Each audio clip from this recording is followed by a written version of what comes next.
cuando abordamos el tema de plusvalías urbanas es específicamente llegar, los modelos en general son modelos hedónicos, que en muchos términos del país es llegar a al precio del bien del inmueble, el precio pecuniario del bien del inmueble. En general, el tema pasa, o lo que nosotros quisimos hacer como metodología de las plusvalías urbanas, es definir los valores implícitos del hábitat urbano, no solo de la vivienda en sí o del valor que tuviera la vivienda, sino lo que produce en plusvalías urbanas el hábitat urbano de las centralidades históricas. Ese es un tema importante porque, en buenas cuentas, una de las características básicas cuando uno habla de centralidades históricas, que no es menor, es que estamos frente a un modelo de crecimiento urbano que es un modelo extendido. El modelo extendido siempre en los suelos urbanos es mucho más rentable bajo empresas inmobiliarias y privados. Eso de extenderse más allá y tener suelo urbano para poder rentar de alguna manera, y eso refiere también a modo de vida. Esta idea de tener la casa amplia, con ciertas características, pero eso es bastante a la larga, si es solo ese modelo, es bastante insustentable, porque en buenas cuentas eso implica mayor intervención de infraestructura, mayor intervención de infraestructura urbana en todo sentido, agua potable, alcantarillado, mayor infraestructura de transporte. Extender la red urbana es bastante insustentable, pero esta idea de un modelo compacto es un modelo bastante más sustentable, pero muchas veces las centralidades urbanas asociadas a este modelo de expansión han dejado las urbes o las centralidades históricas como el centro de Valparaíso abandonado tanto de servicio como de vivienda, sobre todo de vivienda, o de posibilidad de oferta de vivienda. Por lo tanto, cuando tú hablas de plusvalías urbanas, lo más importante es cuáles son aquellas variables o la metodología aquellas variables que puedes colocar en un modelo metodológico que dé valor a esa centralidad histórica. La metodología versa en eso, cuáles son las variables más importantes que tiene el suelo urbano en centralidad, y sobre todo en centralidad histórica. Entonces, si vas a esa metodología, las variables son siempre las variables de accesibilidad. En buenas cuentas, en cualquier centralidad histórica, tú tienes acceso rápidamente a servicios públicos, que en este caso nosotros lo asociamos a servicios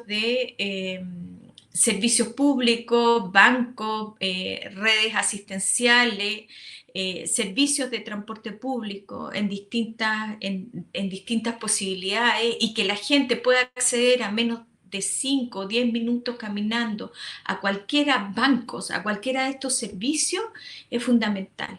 La variable accesibilidad es algo que en general no se mide mucho, o la gente no lo considera un valor, y es una variable importante para las plusvalías urbanas. Otra variable es la densidad poblacional. En buenas cuentas, si bien tenemos densidades bastante por debajo de la norma en centralidades históricas, o sea, si tú lo comparas Valparaíso con Santiago, es bastante menor. Y hasta podría decirse demasiado bajo, porque no hay oferta. La densidad podría ser un plus también en cierto sentido, que en buenas cuentas hay mucho por desarrollar, y potenciar en los instrumentos. Otra variable que nunca dejamos fuera cuando hablamos de esto tiene que ver con espacio público. medimos el espacio público porque en general es una externalidad positiva frente al hábitat urbano, una externalidad positiva. ¿En qué? No sé, condiciones de tanto morfológicas como de cualidad de espacio público, de ancho de vereda, de vitabilidad del espacio público, ver gente en la calle, esa idea de tener vitabilidad, de ver gente y diversidad de gente en la calle, esa idea de vitalidad del espacio público asociado a funciones, distintas posibilidades de funciones de multifunciones, qué sé yo, distintas características del trabajador o distintas características del residente, distintas características de personas que solo vienen a encontrar servicios al centro urbano, es una variable importante. Y también la última variable que consideramos y que es una variable que siempre se maneja, sobre todo en temas de valores pecuniarios, es el tema de la normativa. El tema de la normativa es cuánto permite en general el crecimiento en metrajes cuadrados, la normativa existente en el plan de Valparaíso, sobre todo asociado al PREMVAL. Eso es una característica importante. Y en buenas cuentas, y eso, tratar en esta metodología, de suelo urbano, tiene que ver mucho con eso, con la centralidad histórica, la normativa, o generar áreas homogéneas, o estudiar áreas homogéneas de plusvalías urbanas. Y el propósito básico es hacer diferenciaciones, lograr encontrar diferenciaciones de plusvalías urbanas asociadas a hábitat, tanto en el área del Almendral, como lo van a ver en el estudio, o en los barrios en el barrio Puerto, o asociado al barrio La Matriz. Esa diversidad hasta ahora están casi separadas de manera muy, muy amplia entre lo que queda más cerca del mar, o las áreas urbanas que quedan más cerca del mar, y aquellas urbanas que quedan más resalvadas del borde costero, que están más cerca de los cerros. Tienes dos diferenciaciones fundamentales. En base a estas variables, o la metodología que nosotros trabajamos asociado al hábitat urbano, finalmente arrojó diversidad de plusvalías de suelo, que en realidad tiene que ver con el precio de los inmuebles o de los bienes de los inmuebles.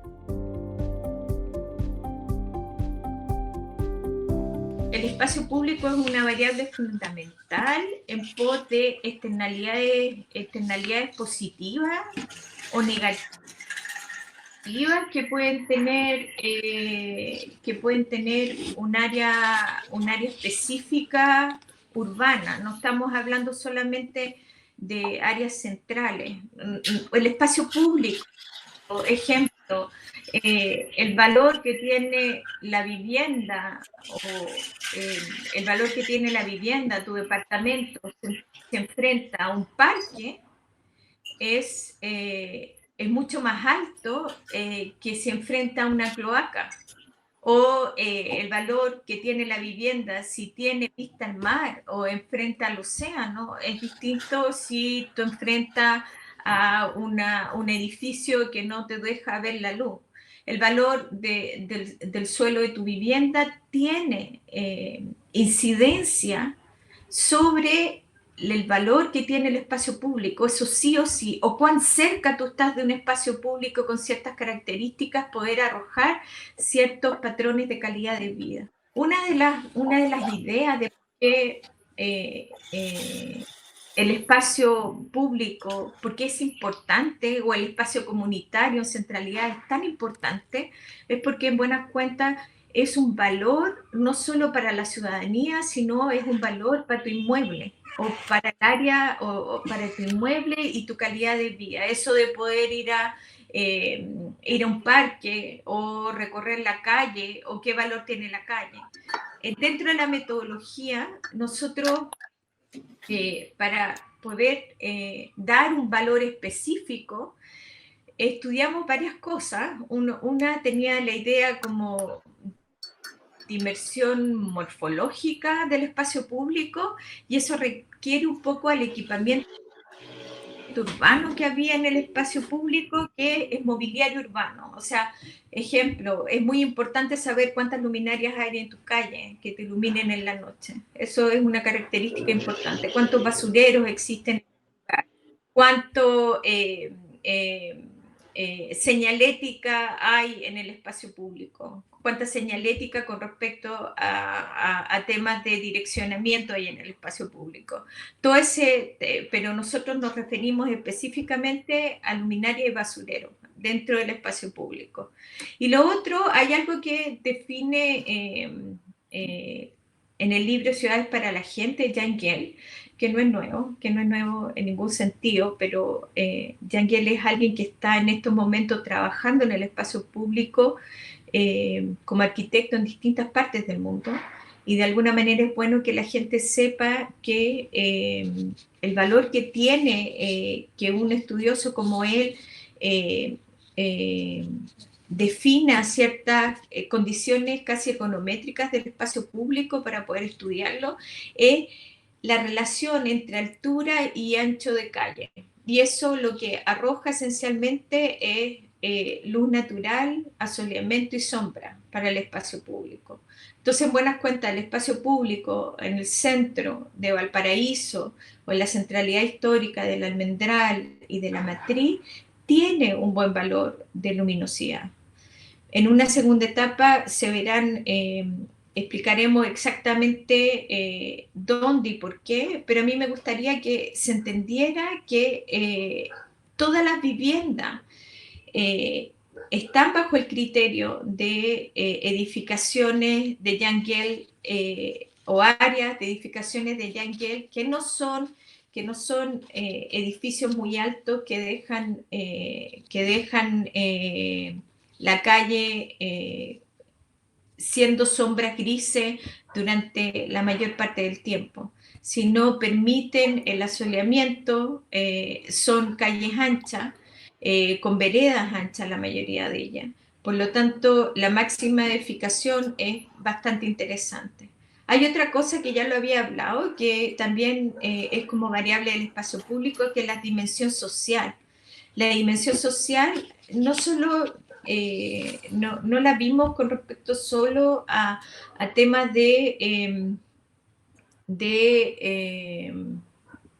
no sé, nivel socioeconómico, no fue esa la variable, sino la dimensión social tenía que ver más con la relación de la vitalidad del espacio público. Esta idea de que tú veías distintos niveles etarios en el espacio público. Una de las investigaciones que hemos hecho bastante en el Departamento de Arquitectura en la Universidad de Santa María, que refiere justo a este estudio, es que básicamente la ciudad o las centralidades o los espacios públicos debiera ser diseñado en pos de los niños, como una de las características del nivel etario más importante. ¿Por qué? Porque cuando los niños van en el espacio público nunca van solos, siempre van con alguien y con familia. Por lo tanto, lo que tienes ahí es que los distintos niveles etarios se hacen presentes. Por eso esa es una de las características de la idea de Jan Gehl, o esta idea de la dimensión social, o esta dimensión social que es tan importante. Hay una dimensión funcional, que es esta idea de que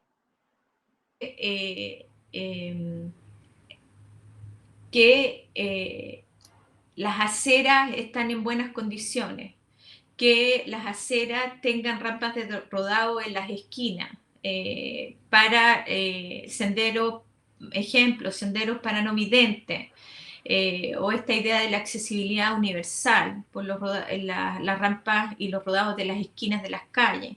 Eso también se midió en esta metodología. También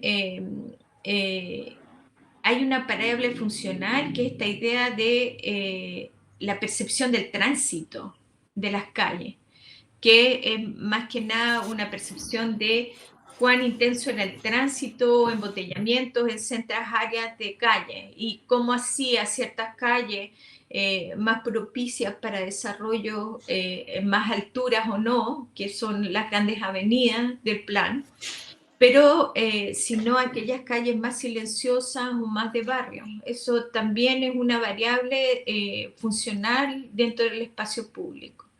Y por último, vimos una variable que es importante, que es la variable medioambiental. La variable medioambiental la medimos en pos de básicamente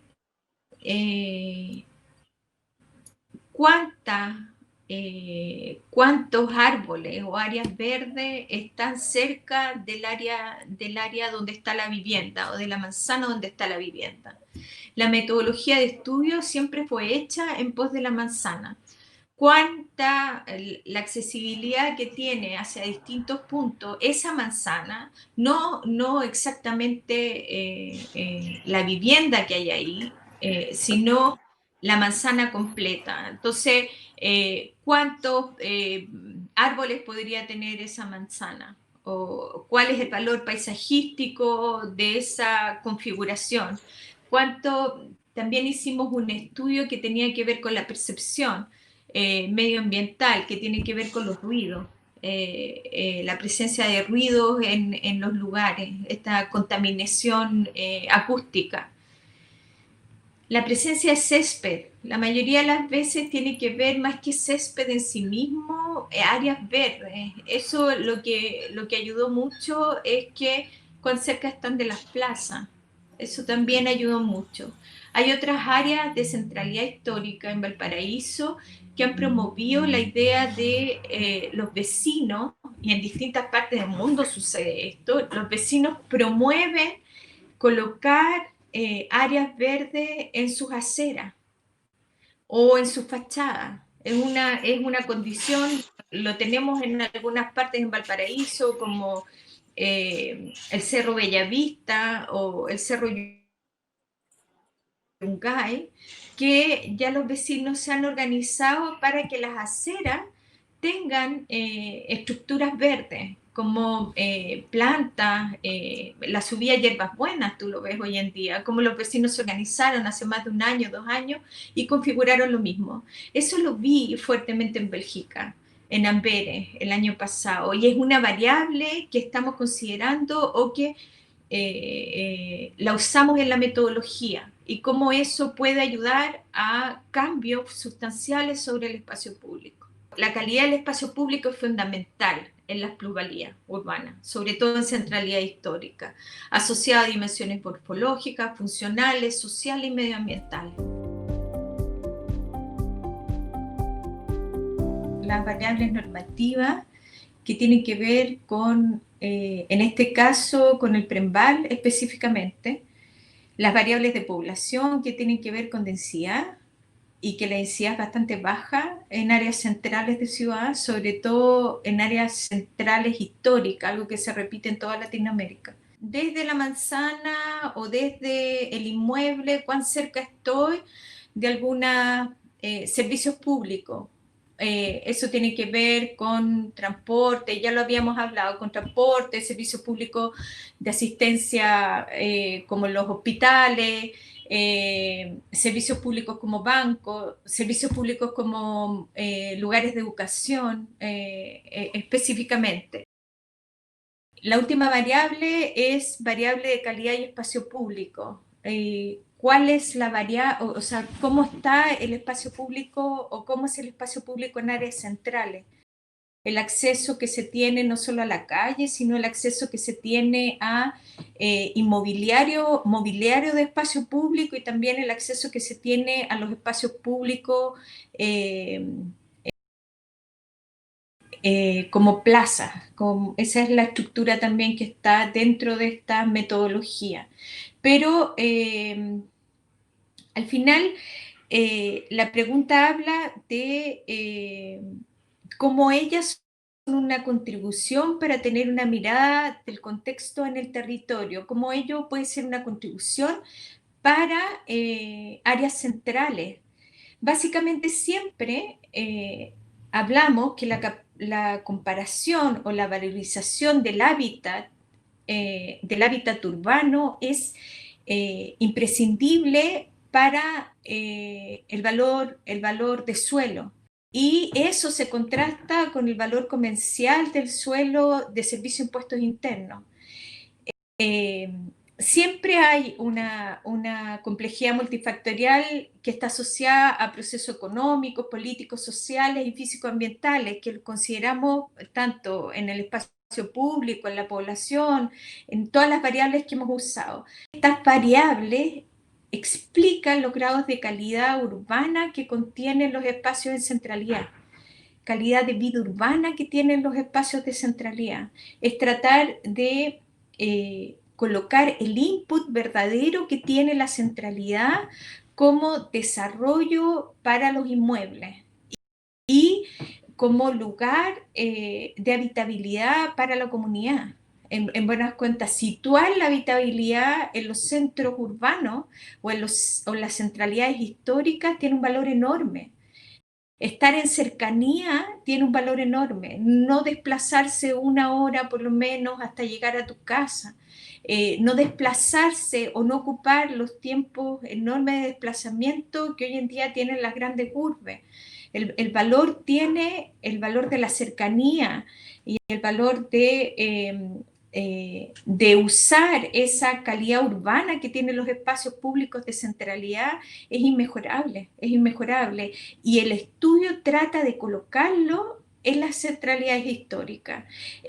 La proximidad que tengo con el borde costero, la proximidad que tengo con los servicios públicos, las plazas, la proximidad que tengo de estar bien conectada con distintas áreas, distintos lugares de las áreas metropolitanas. Ese es un valor de accesibilidad. Ejemplo, yo tengo la variable de accesibilidad permite que estoy muy bien conectada con cualquier lugar que yo quiera abordar en el ámbito metropolitano. Entonces, eso es en sí una mirada del contexto no solo de la comuna de Valparaíso, sino del ámbito metropolitano y yo diría del ámbito regional. Yo podría estar viviendo en una centralidad histórica con ciertas calidades de vida como podría invertir en el centro de Valparaíso y estar en 1 hora y media en el centro de Santiago sin ningún problema, porque tengo proximidad al terminal de buses, tengo proximidad a, qué sé yo, Placilla, puedes hacer una multimodalidad, tomar algo hacia Placilla y en Placilla tomar algo hacia Santiago.